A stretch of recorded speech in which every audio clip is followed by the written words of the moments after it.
It's really nice to be back here in Putney again, because I think it was about 3 years ago, I think, I last came to speak at a local party AGM. And quite reasonably, the big issue of debate at that AGM was how the local party should be organised. And that's a good, important thing to get right, absolutely. But it is nice to be back here now with a couple of steps further down the road, where the focus is much more on how we go about winning an election, rather than only talking about those internal policy processes. And I think that is a sign of the progress that we've made here, but also the progress we've made more generally as a party. And I think I have quite mixed feelings, at best, about the state of British politics at the moment. There are lots of reasons to be fairly nervous, depressed, angry, downbeat, and that's just thinking about Boris Johnson, let alone all the other things happening in the country. But at the same time, there are lots of reasons to be optimistic, not just in terms of our own unbelievable successes as a party in the last few months, but also what that means for the wider opportunity to promote liberalism in the country.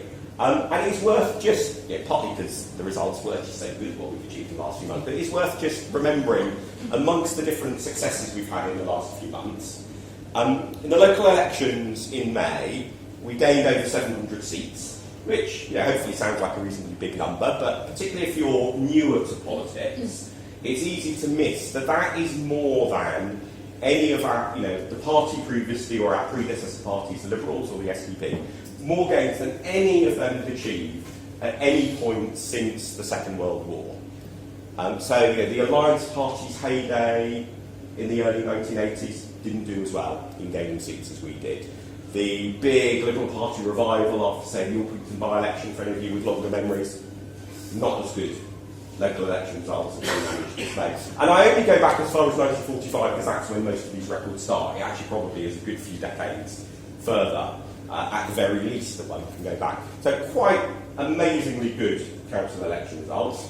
And then followed in the European elections by not only us winning a huge number of seats, doing far better in the European elections than we've ever done before, but outpolling the Conservatives in a way that we had never done in a national election of any sort previously since 1910.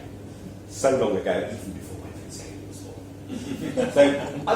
So we should really take pride in what we've achieved, and in that sense be hopeful about the fact that, yes, there are all these things wrong about the direction the country's headed in at the moment, but we're not bit part players on the side in that sense. We actually are successful enough and have enough potential to be able to not just regret what happens, but to stop it and change it. And that is something we've not been in a position to really hope for as a party for a long time, and that is really good grounds of optimism.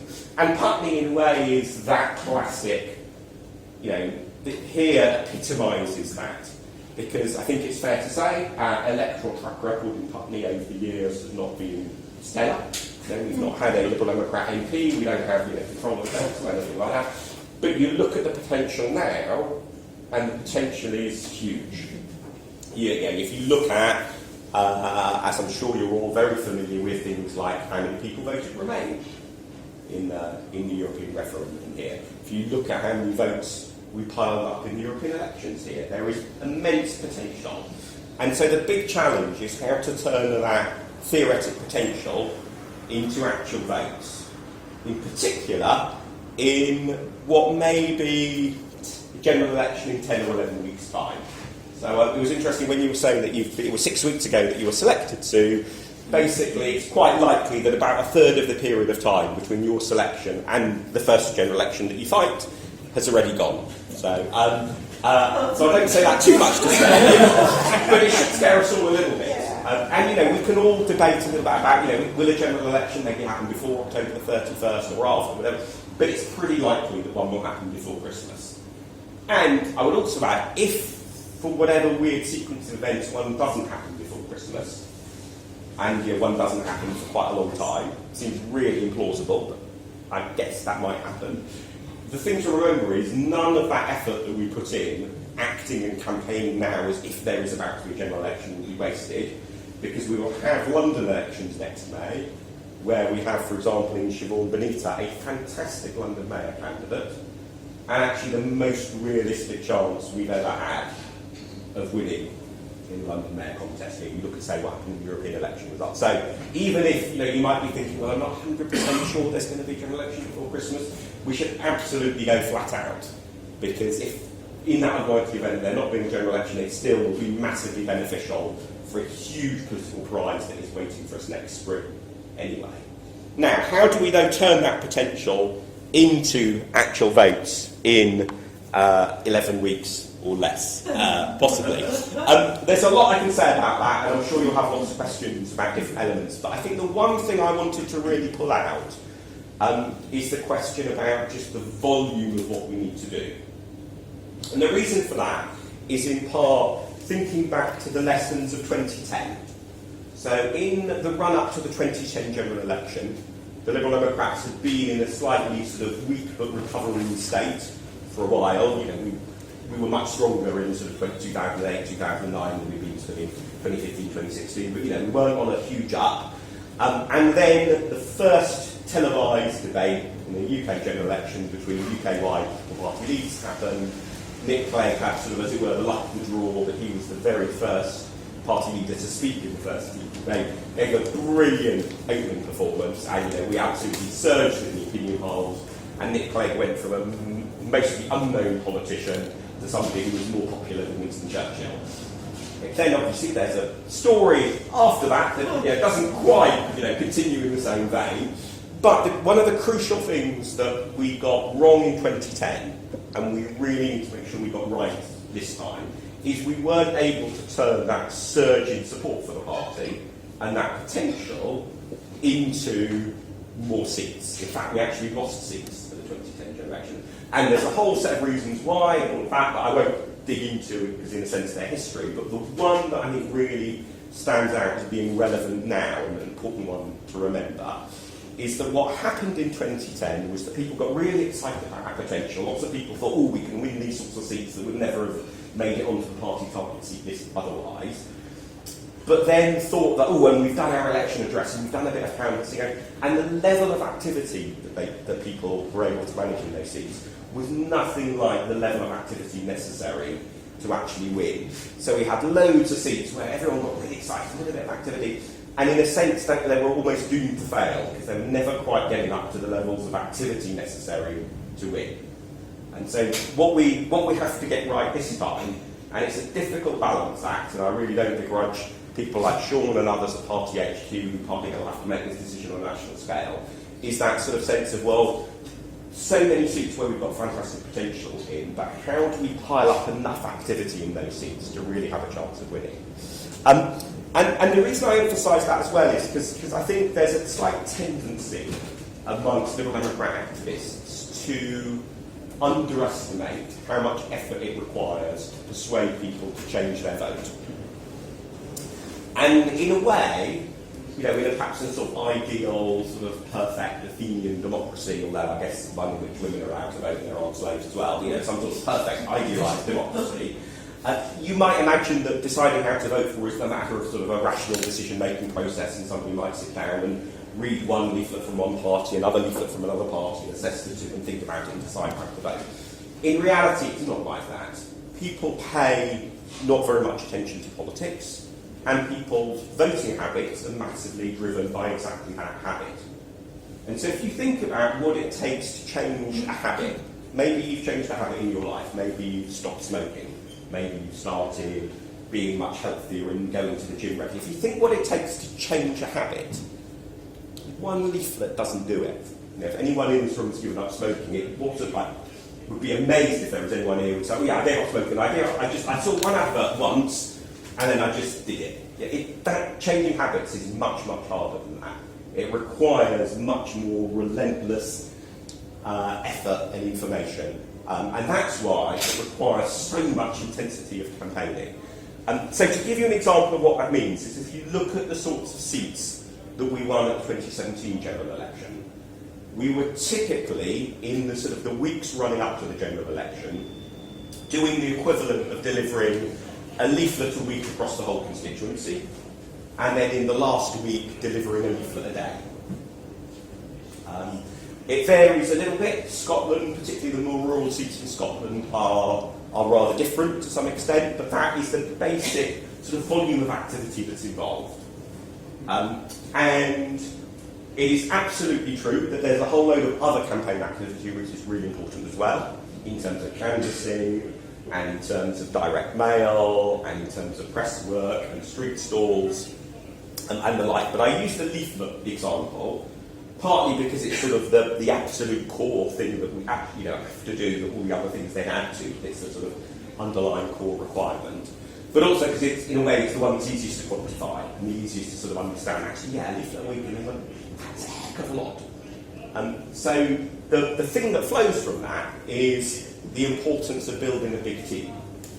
And I don't think people in politics are particularly bad at this compared to sort of other activities in life. But it's so often tempting to try to do something yourself rather than to do the thing that will make it easier to do more of that in the future. We tend to be quite short-termist very often in our decision making. So if you think about that sort of volume of activity that's required, again, one of the things that really, think about, say, the 2017 general election, sort of distinguishes the people who went on to win and the people who didn't, is what you would hear them say. So the really hard-working candidate who would talk about how many leaflets they delivered that weekend versus the really hard-working candidate who talked about how many deliverers they'd recruited that weekend. And of course it's the latter were the ones who typically were doing the stuff that gave them a chance of winning and not the former. And so I emphasise this because, again, I've never quite found the right way to diplomatically say this to someone in the middle of an election, but I find it almost quite slightly sad, without wanting to sound condescending, almost slightly tragic, where you hear, say, a candidate or the campaign manager or other key campaign talk about all this stuff they've directly done themselves and how hard they're working. You sort of think, actually, that sounds a bit much like you're not building the size of team. But yes, you might be able to work, you might work yourself ragged, but are you really building a big enough team that is doing stuff on a scale that has a chance to win? And I genuinely find that sort of sad when you sort of think, it's great that you're doing all that, but it's not going to work. It's almost, it wouldn't be better if you weren't doing anything, but you know what I mean. I think that's, so that volume thing and that need to build a really big team, I think is a really important point, which is why I sort of emphasise that so heavily. I'll just give you one example, though, to sort of reinforce this point about why we need to have a big team to run a really intensive election. It is so easy to get wrong how little the public know about politics.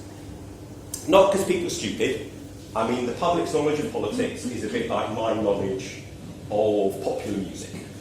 And if I realised when I used this analogy a few months ago, I think it is literally true that even if you were to pull a gun on me and have a gun pointed at my head, I don't think I could name any song in the top 40. And I'm assuming that the top 40 is still the right number of things. I just, and that's not, I think, because I'm stupid, it's just because it doesn't really interest me. My music tastes are becalmed in the 1980s, and I just, I know, my nephews or nieces are just horrified by my utter ignorance of those things. But that's what the public are like with politics. I'll just give you a couple of slightly tongue-in-cheek examples. One was, I came across it again actually this morning, a YouGov poll from an opinion poll, which was YouGov or not, from a couple of years ago, which asked younger people, I think young in this case was under 30, what a variety of words meant. And so one of the words they asked was filibustering, which is, sort of talking in Parliament to try and make something, not be able to get through by just taking up the time by talking and talking and talking. Brilliantly, it turned out 2/3 of young people thought filibustering was a sexual act. Which, when you then sort of look at some of the headlines in newspaper stories on these, you think, quite what people are thinking, what's going on in Parliament. You hear some of these stories, outrage as opposition accused of filibustering in the Commons last night. After dark. But, yes, exactly. Or another example, and this was a YouGov opinion poll from May 2017, so taken after Theresa May called the general election. And remember, the thing with opinion polls is they struggle sometimes to get a properly representative sample, because the sorts of people who take part in political opinion polls tend to be more interested in politics. You know, if it's something that completely puts you off, you're more likely to go, no, I'm not going to do that poll. So if anything, this group of people were more interested in politics than the average person. But even this group of people, May 2017, after Theresa May called the general election, 1 in 5 people couldn't name the leader of the Conservative Party. Now again, on both of those, pretty good knowledge actually, people compared to say my knowledge of music. So it's absolutely, this isn't about people being stupid, but it's about people not paying attention. And that's why that level of intensity and that level of activity is so crucial. Now, how do we actually sort of achieve all of that? I've mentioned a little bit about the importance of the big team, and I'm just adding one particular tactical thing to bear in mind, or two actually, I'll give you 2 tactical things to bear in mind. One is a story that is possibly apocryphal, but it should be true, so let's pretend it's true, about Jeremy Brown and Ed Fordham. So Jeremy, you may remember, was a Liberal Democrat MP in the southwest, in Taunton, for a good few years, and Ed was working in the constituency in the run-up to the election where Jeremy first got elected to Parliament. And the story goes that whenever Jeremy would go into the constituency office and say, oh, you know, are there any leaflets I can help deliver, whatever, Ed would always refuse to give the candidate any leaflets to deliver, but instead would give Jeremy a list of supporters and say, right, go and knock on the doors until you find a deliverer for this delivery round. When you found a deliverer, I'll give you the leaflets and you can give them to the deliverer. It's that sort of mindset about the emphasis on building the team. The other is a slightly technical thing, but I'll mention because I think a lot of people in my experience so far haven't quite tweaked to this, is that obviously party members, people like yourselves, are absolutely crucial, absolutely vital to what we can do. But on average, for every 1 party member we have, there are another 3 people who have signed at least one of the party's national petitions and done things like giving us their email address and so on. So for every 1 member, there are another 3 of these national petition signers. The data is in Connect under the target pools there, so you can find them. And actually, that group of people are the secret, in many ways, behind why we have had some of our most dramatic local government results. Because those people, where local parties have been really good at going around and asking them to help and get involved, are as willing, if not probably more willing, to get active and do stuff as party members are. So for every member that we've got that we might be working through a list of to try and get to do things, there's another 3 other people who are in that other pool. So that's a really crucial element. Big part of the story behind some of our most successful local election results this May, and I'm sure the places that are best at milking that group of potential help will be among the places that have the most dramatically successful results of the election. But anyway, that was a little bit tactical. I'll just talk a little bit more before handing over for questions about the messaging issue, because that is obviously what we have to say, what our message is crucial, as well as the organisational sort of techniques and tips and tricks. And I think this sort of follows on from my point about how little attention the public pays to politics generally, is that, and I say this sort of slightly tongue-in-cheek, but again I think with it mostly sort of as a serious point, people sometimes say, well, if we just carry on banging on about Brexit all the time, we'll just be considered a single issue party otherwise the public. Well, actually, to have the public even know one issue about us, that's a result. To be a single issue party is a sign of success and progress. Because again, if you look at, for example, when people are asked, what do they think is the European policy, the Brexit policy of different parties, lots of people still get the answer wrong when it comes to the Lib Dems. So to be known as a single issue party is actually quite a big step forward when we're coming, as we are, from not that long ago, from a party that most people didn't really think about, even if they were following politics a bit. And so that's why we had that really narrow focus on Brexit consistently during the European Parliament elections, and that's why that is so crucial to us in the general election. Now, there is definitely a really big difference between running election campaigns and serving successfully in public office. In the latter case, you absolutely have to care about everyone in the community. But when it comes to winning elections, only dictators dream of getting 90% plus share of the vote. We can have most people in an election not vote for us and still win. And so in that context, in the context of elections, targeting a particular group of people who agree with our values, who agree with us in this case on Brexit, yes, that means there are some people who we will put off as a result, but that isn't in itself a problem.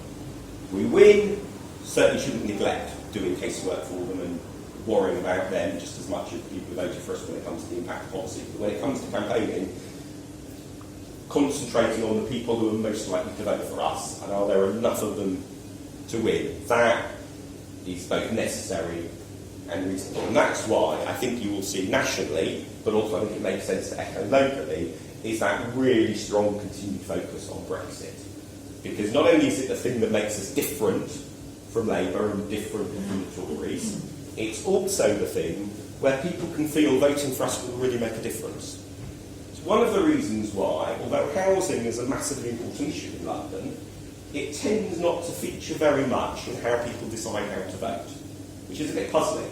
And if you ask Londoners, what's the most important issue of the general election, if you like at the previous election or the one before, housing would come a long way down the list, even before Brexit came in to sort of dominate stuff. And the answer, as far as I can figure it out from looking at what people say and the feedback you get and so on, is that most people will sort of say, yes, housing is really important, but actually all the politicians, they always talk about housing and it never gets any better. And there's a sense of, yes, it's important, but I don't feel that my vote will make a difference to that issue. And so hence, it's not been a big sort of vote winner for any party or any candidate. Brexit is very different. That clearly is, there is something there that is up to politicians in the end to do or not do. And therefore that is something where we can very clearly give people a sense of, yes, actually voting for us, we're different from all of these other parties, and it really makes a difference, and it really matters. So that focus on Brexit is absolutely crucial as part of our messaging. The other element that I think is especially important somewhere like Putney, and this again flows from that point about the volume of what we do, is simply credibility. It annoys me, frustrates me immensely, but I have to concede it is not unreasonable of lots of very ardent pro-Remainers to have voted Labour in the 2017 general election. I mean, I think they were quite wrong to do so, but I have to concede they sort of had a point. Because you can imagine if you were thinking in 2017, and who knows, maybe some of you may be in this position yourself, thinking in 2017, well look, I really want Britain to stay in Europe, it's an important issue, the Tories are awful on this issue, the Lib Dems are great, but the Lib Dems are nowhere in the polls, they always seem to be in trouble every day in the news about their party leader and his views and so on, and almost you're sort of tactically voting for Labour as well. Clearly Labour are not going to be as bad as the Tories, surely. They'll be better than them even if they're not quite right. Well, we can, if not agree, at least understand the thought process that a lot of Remainers went through that sort of tactical voting for the lesser, not sort of least worst option of the ones where they thought who has a chance of winning. And so one thing we need to break this time is that sense of, actually, you might be used to thinking about politics here as about Labour or Tory, but not this time. And that's where the intensity and the volume of what we can do is so crucial. The final thing I will say, though, just before seeing what questions any of you have, is that for all that I've talked about how an awful lot has to be done, and there's a huge scale of things that's well beyond what one individual can do, and therefore you have to build a big team and all of that. Nonetheless, if you look at places where we have, say, won parliamentary seats at a previous general election, or places where we've won council seats, whatever, it's not a massive number of people who make the difference. It's something that is, I think, for all the problems in our democracy, for all the flaws in how our democracy works, all the problems with Russian money and the bonkers voting system and so on, for all of those problems, we have a reasonably functioning democracy. Much better functioning than as, say, news from places like Hong Kong reminds us many other places. And one of the things that means is actually the power of individuals like us to make a difference to what happens is very real and very substantive, and it doesn't require an unimaginably large number of people to make that difference in terms of what happens if you get elected as an MP. The number of people in this room is more than enough to be the core of making that sort of difference. And so we all, each individually, have a huge opportunity to make a difference in the next few weeks. And people always like talking up about how important the next election is. If you think about it, it's one of the standard Labour election messages for the last 100 decades about you've got to vote Labour or the NHS might not exist anymore. And well, actually not all people will always vote Labour and the NHS is still here. But there is something genuinely different this time about the potential impact of what we can all individually contribute to over the next few weeks. Because Brexit really is one of those issues. Climate change is a massively important issue, and what politicians can do does make a difference. But it's not quite the same as an issue like Brexit, where it really does just come down to purely within the power of politicians to decide what happens. Politicians can't legislate for the weather to be different tomorrow. They can legislate for what happens in Brexit to be different. And what gets politicians into Parliament to make that vote is not some amorphous thing that happens somewhere over there. It's what the impact is of the sorts of groups of people like ourselves on making sure we have an effective election campaign to get brilliant people elected to Parliament. So I hope I've given you a little bit of a sense of why and how we can go about campaigning. The final thing I'll say, therefore, just before sort of stopping and seeing what questions you have, is that it's fun. I've talked a bit about the amount of work involved, a little bit about how serious it is, but it is just great fun. I mean, particularly if you've never really done much in election time before, now is not only fantastically valuable time, but it will be hugely enjoyable. And what better combination is there than saving the country and having fun? Thank you for listening.